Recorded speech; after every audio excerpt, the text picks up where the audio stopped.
Excuse me, my phone just keeps losing things here. I don't know what's going on exactly, but we're gonna just keep plugging on and just get through this whole thing. Whether it's one video or 12, I don't know. We'll see what happens at the end of the whole thing. But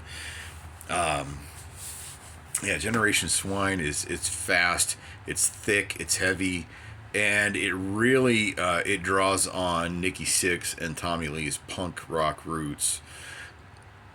There's something that can be touched on in a deeper review as far as Motley Crue as a whole goes, as far as their roots in heavy metal and punk rock.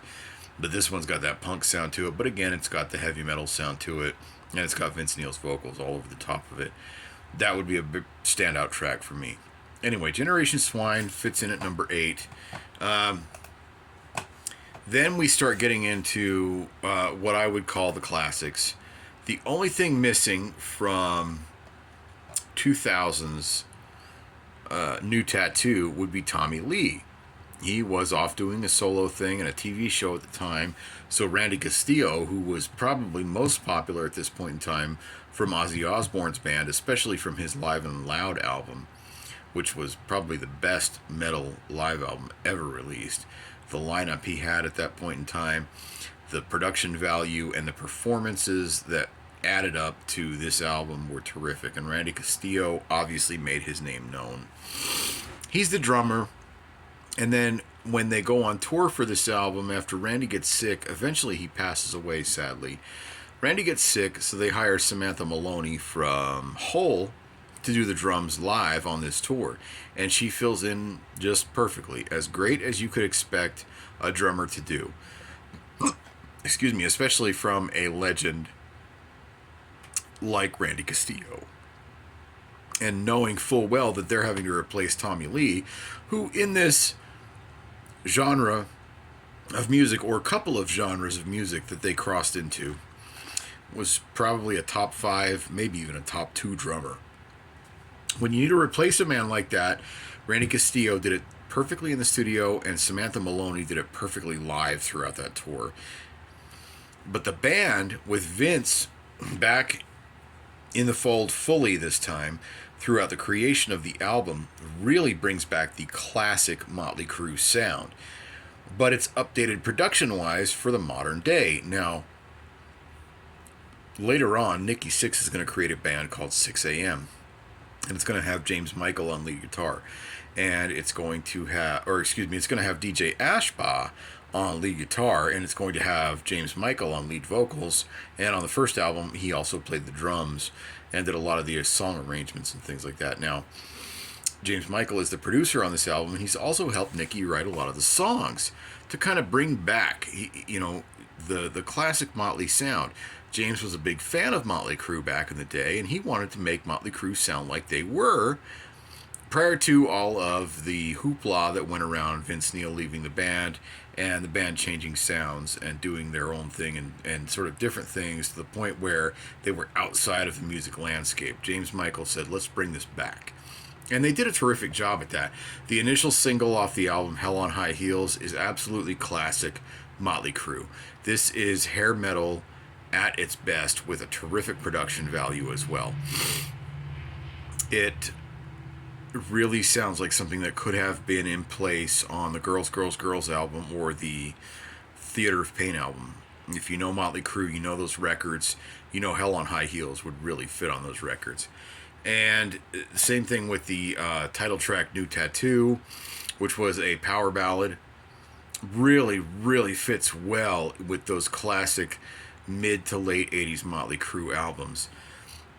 There's a few other songs on here that definitely touch on that punk rock influence that Nikki and James were feeling at the time.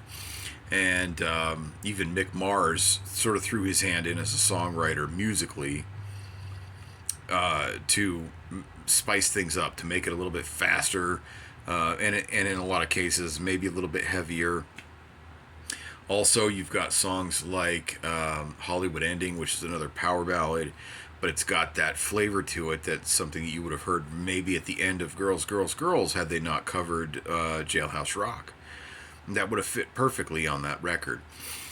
They do a Tubes cover on here, White Punks on Dope, which is It obviously is just for fun, but it really does fit the whole feeling of the entire band, bringing that sort of classic rock and classic, almost near punk rock into the record. It's a classic Motley record, and really the only thing it's missing is Tommy Lee on the drums. But with Randy on the drums, you really don't hear a whole lot of difference unless you're really well studied on the way that Tommy plays versus the way that Randy Randy plays. They did a terrific job with it. That being said, it still falls to number 7 on my list because of the great stuff that they have to offer. The hiccups are... Wow, they're coming fast all of a sudden. Maybe this is a stressful video. I don't know. We'll keep going. Number 6 on the list, to me, is their last studio album, 2008's Saints of Los Angeles. Now, this was their return to form. This is Vince, Mick, Nicky, and Tommy back together for the first time in a long time.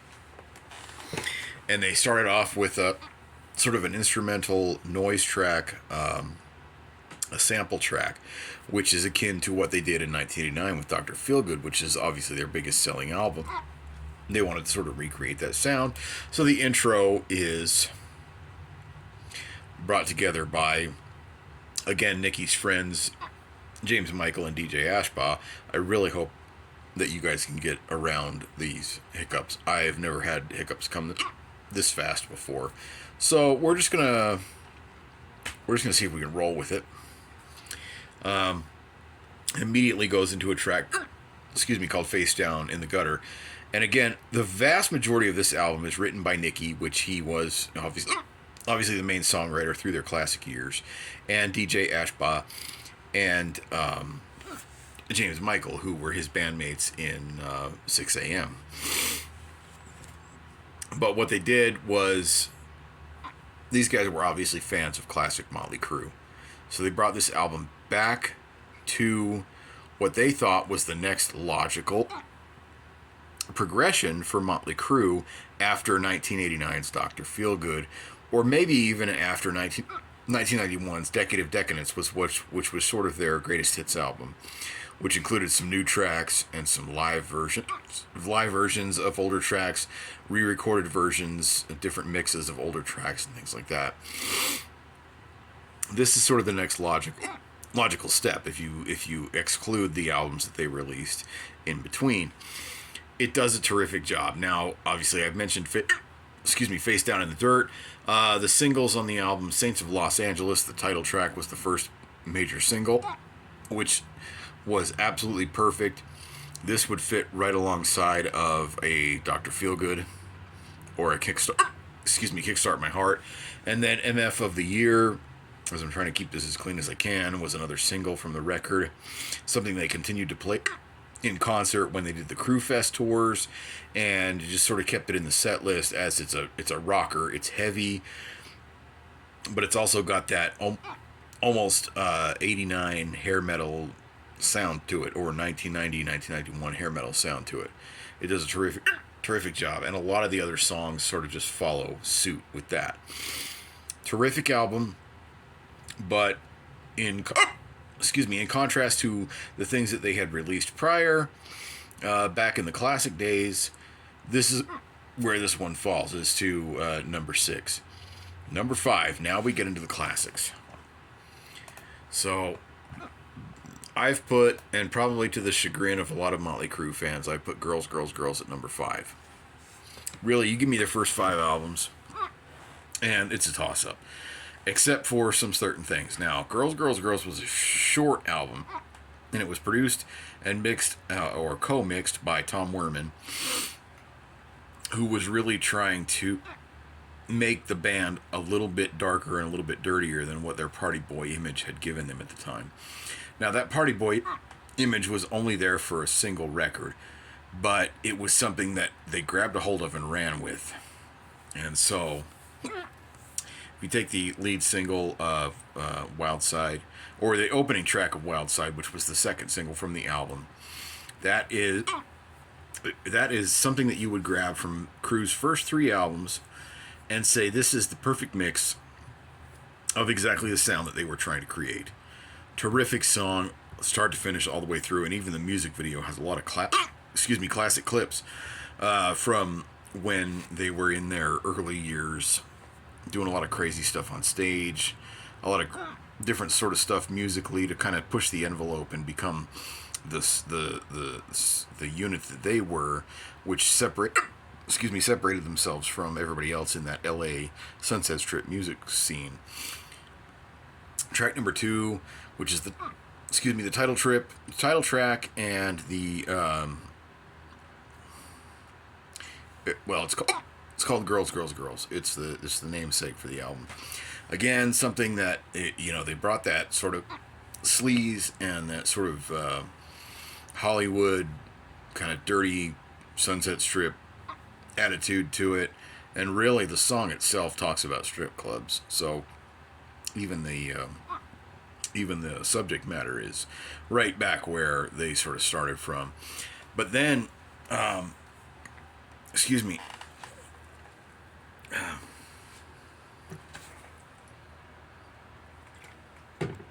gotta get a little water in me here. See if I can tone down these hiccups.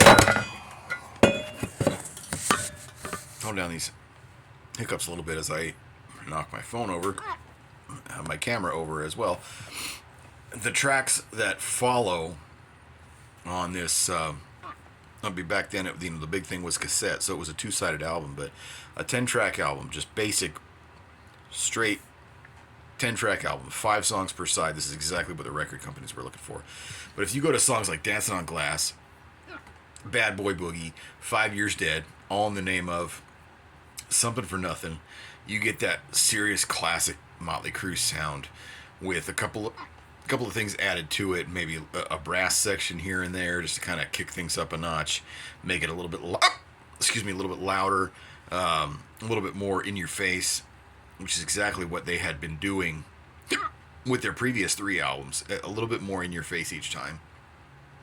And then they've got the obligatory ballad of You're All I Need, serious power ballad of, well, the subject matter is a little bit off, a little bit strange, something that most bands weren't singing about, because the Motley Crue had to be a little bit different. And then they've got the live cover of Elvis Presley's Jailhouse Rock, which was apparently played in a prison, which is the perfect place to play a song called Jailhouse Rock. As far as I know, there's not a whole lot of information on that track, but anyway, that rounded out the album. But again, Girls, Girls, Girls, solid from start to finish, because not Tom Werman's production, but because Nicky and Vince, even, who contributed finally some songwriting, along with Tommy and along with Mick, who contributed more songwriting than on any other album that the Crue had recorded. It was a full band effort. It was very cohesive, and it was exactly, what you expected the Crue to release in 1987, sort of following their hair metal album in 1985, which, coincidentally enough, I have put at, we'll touch on that in a little bit here. Girls, Girls, Girls at number 5. Then we move over to the next album, Dr. Feelgood, which I will put at number 4.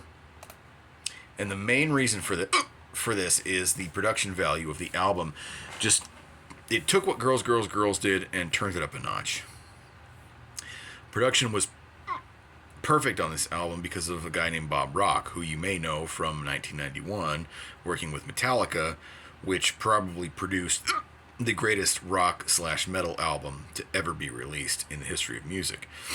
Metallica's self-titled album, or as you know it, the Black Album.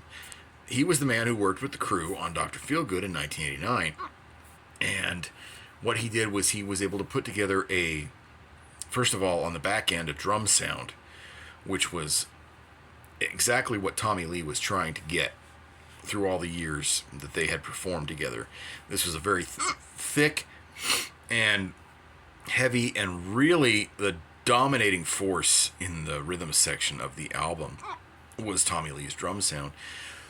Bob Rock was also able to get the best out of Nikki Sixx, who prior to the album recording, he had admitted to Bob Rock that he really didn't feel like he was the band's bass player. He felt like he really didn't play bass on those previous records because of how out of practice he was and his lack of knowledge in these things. Mainly the songwriter, but he was also the band's bass player. Well, still is. He didn't feel like he fit that mold as well. This album, Bob Rock brought the best out of Nikki Sixx.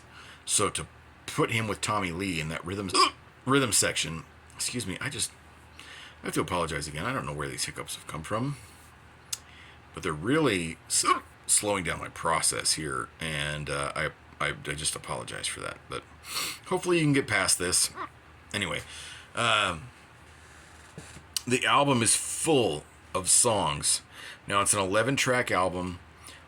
One of the tracks, the first one, is called Terror in Tinseltown. It's just an intro with some previously recorded material that was put together and sort of set the tone for the album prior to the initial track coming out, which was Dr. Feelgood, the self-title, or the title track from the album. The number one single on the album really set the tone for what this was to be. And following that, you've got a track like Slice of Your Pie, which borrows heavily from the Beatles.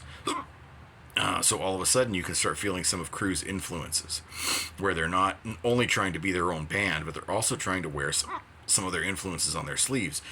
The next track, Rattlesnake Shake, brings in the whole Aerosmith influence. It's got the brass, and it even has Mr. Steven Tyler from Aerosmith doing harmony vocals and backup vocals on the track, which just sort of brings that whole influence full circle right there. And then you kick into the monster, which is Kickstart My Heart, which was the big track from this album. This is the one that people remember still to this day. It's getting a radio play on modern rock radio. This is the song that really vaulted Motley Crue into the stratosphere that they were in for that short period of time. And then following that was their one of their biggest ballads called Without You, which had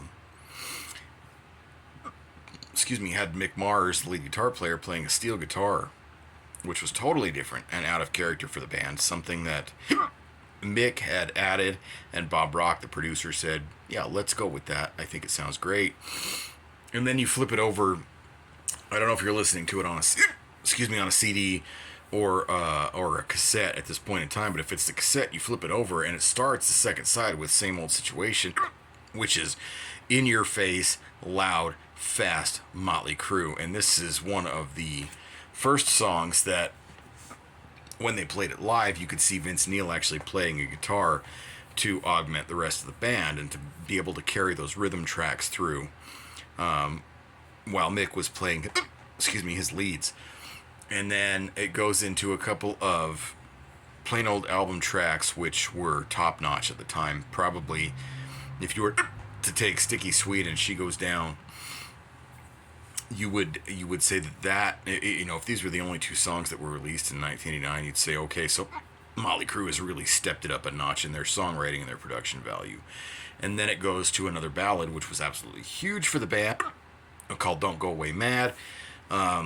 Starts off, the first half is acoustic ballad, and the second half is just an absolute Motley Crue rocker, which fits pretty squarely into that hair metal scene that they were in back in the mid-'80s. And finishes with another ballad where Bob Rock even joins the band on bass guitar while Mickey plays the organ and piano, and it turns out terrifically. So that would be my number 4. Number 3. This is where I start to lose people. Shout at the Devil. This is the album that many people will say is Motley Crue's greatest. This was their top form. Now, excuse me. This album was the one that really put them on the heavy metal map, as opposed to the Sunset Strip. They really broke into heavy metal with this one, and that also includes another intro track which changes this from a 10 track album into an 11 track album because of this intro called In the Beginning. This one was narrated by Jeff Workman, who was an English music producer and engineer, and they thought he had the voice for it, so they put him on there to narrate this, really, which was mostly just a vocal track with a little bit of synthesizer behind it, and then it kicks into immediately the title track, Shout at the Devil. And from that point, you know exactly what you're going to get out of the album. Right into the next single, Looks That Kill, which is at this point the heaviest number that Motley Crue has done, which obviously could have been outdone many, many times afterwards, but this one really showed you who Motley Crue was trying to be, who they wanted to be at this point in time. A couple of the tracks before you get to the Beatles cover of Helter Skelter, and really all they did was take the Beatles, what some people call one of the original heavy metal songs, and crank it up. Changed some of the words a little bit to kind of fit their vibe, but it was a terrific cover. It was done really well. It was done tastefully, and it was done heavily. And they really rocked that one. And then you flip the cassette over and you get into a song like Red Hot, which was highly featured in The Dirt, which was a movie about the history of Motley Crue, full of a lot of truths and a lot of artistic license, if you will. So there were some things in that movie that were not necessarily exactly how they happened in the history of the band. And honestly, probably don't watch that movie. It's pretty dirty. It dug into some really deep subjects and things that the band had gotten into, or the individuals in the band had gotten into on their own, and it's a tough watch. And it might be a great sort of a historical monument for the band, but it's definitely not something for everybody. Then Too Young to Fall in Love, which was another single from the album, and it fit perfectly with Looks That Kill and Shout at the Devil, as far as how heavy and fast and the lead guitar, just everything sort of fit into place at this point in time. And it ends with three of probably their best tracks, Knock 'Em Dead Kid, 10 Seconds to Love, and Danger, which was a slower, more methodical number, which really brought out the darkness of that album. It was a perfect way to finish the album off. I put Shout at the Devil in at number 3. And then number 2, I go back to really what got me into Motley Crue was their first album, Too Fast for Love. And it kicks off immediately with Livewire, which is fast and it's heavy. The riff is heavy, and it really introduced the world perfectly to this band. This is exactly what you would want to do if this is your career trajectory. This is how you want to start it. Livewire was the song that got them rolling, and it was really the song that got Vince as the singer into the band, as they'd already had Nikki Sixx had that song written, and Tommy and Mick were already part of the band, and they were auditioning singers when Vince came in, and he started to lay down a vocal track on this, and somebody suggested maybe this is a little too heavy. So what they did was they sped it up, and all of a sudden it became magic. The people listening thought, this is exactly how this band needs to record this song, and it worked, and they did it. And then you've got Public Enemy #1, and you've got Take Me to the Top, which were huge concert staples back in their early days, fit right along with that Livewire theme, just the moving, the chugging. Tommy Lee's drums were all over the place. He could have been the leader of the band at that point in time. Then we get the first power ballad called Merry-Go-Round, which fits perfectly as the 4th track on the album. I always felt like that is right where you want that first ballad if you're creating a hard rock or a heavy metal album, and it fits perfectly. And then you end side A with Piece of Your Action, which takes it right back to the heavier, harder you can't even call it hair metal at this point in time. It really was just hard rock. And then side 2, not a lot of hits off of that side until you get close to the end of the album. You get the title track of Too Fast for Love, which was sort of a big song for them at the time. But it really stays with that same framework that they had set up on Livewire until you get to the last track of the album, On With The Show, which is another power ballad. And it's terrific. It's one of their best. Obviously one of their best. And that brings me to number one, which is the one that people will hate me the most for saying, and that's Theater of Pain. The band themselves have even sort of condemned this album because of the place that they were in each of them personally at this time. You have the guys that are, Vince is trying to get off drugs because he's starting a family. And the rest of the guys are in it as deep as they've ever been. And so it's created a rift between the band members to the point where they almost can't even record together. So they're taking the musical tracks and then they're shipping them off to Vince because he doesn't even want to be in the studio with the guys, and he's recording his vocal takes over the top of those and shipping them back. And they're completing the tracks in the studio with the producer at this point in time where this would be again, Tom Werman would be the main man who kind of drove this album home, who kind of pieced it all together. But it opens up with City Boy Blues, which is, obviously by the title of the song, you get it. It's their bluesiest track. And then it kicks right into the Brownsville Station cover of Smokin' in the Boys' Room, which was done so perfectly as far as a cover song goes. Now, this one has been played to death. And it's not something that you pick. If you're like, I want to listen to Motley Crue, you don't start with Smokin' in the Boys' Room anymore because it was played so much. It was popular. It was really popular. Then it hits on Louder Than Hell, which at the time was, again, one of their heaviest tracks.